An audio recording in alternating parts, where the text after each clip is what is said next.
Pagi hari ia memimpin misa dan malam hari ia bertarung di arena memakai topeng demi menghidupi anak-anak di panti asuhan. Inilah dua sisi kehidupan Sergio Gutierrez Benitez, seorang pastor di Meksiko.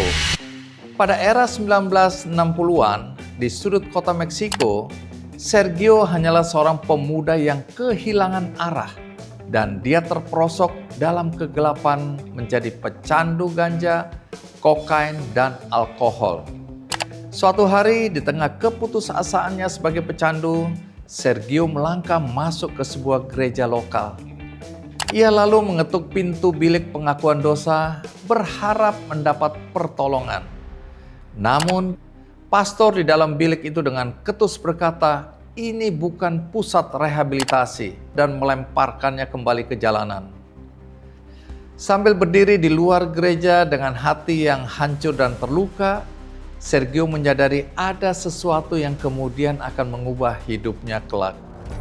Jika ada pastor yang mau mendengarkan dan menerima orang-orang yang tersesat, mungkin banyak kehidupan yang bisa diselamatkan, termasuk kehidupan orang-orang seperti dirinya.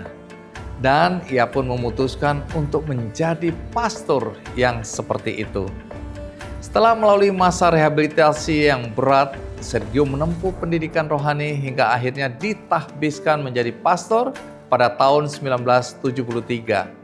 Tidak lama kemudian, ia mulai menampung anak-anak yatim piatu di parokinya. Namun jumlah mereka terus bertambah hingga akhirnya sulit ditangani.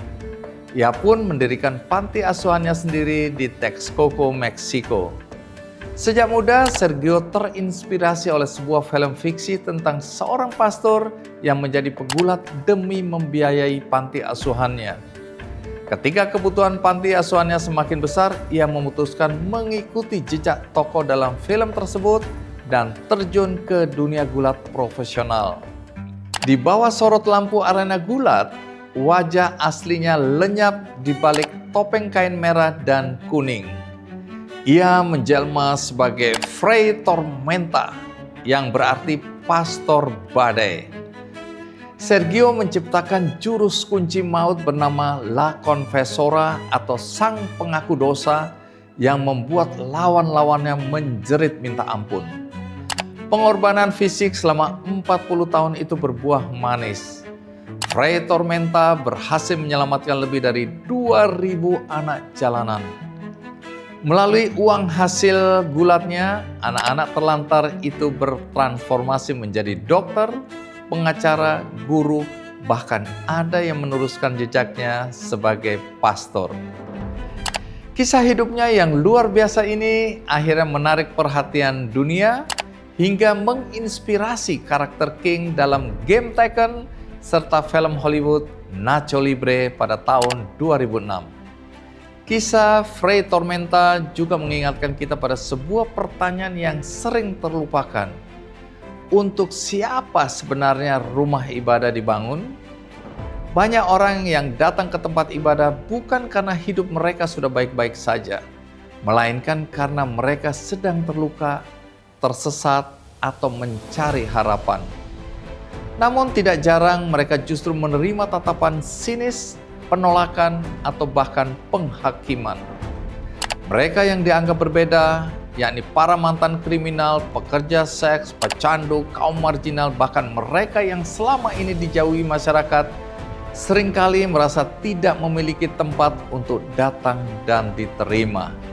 Padahal, bukankah mereka merupakan orang-orang yang paling membutuhkan kasih, pengampunan, dan kesempatan untuk berubah?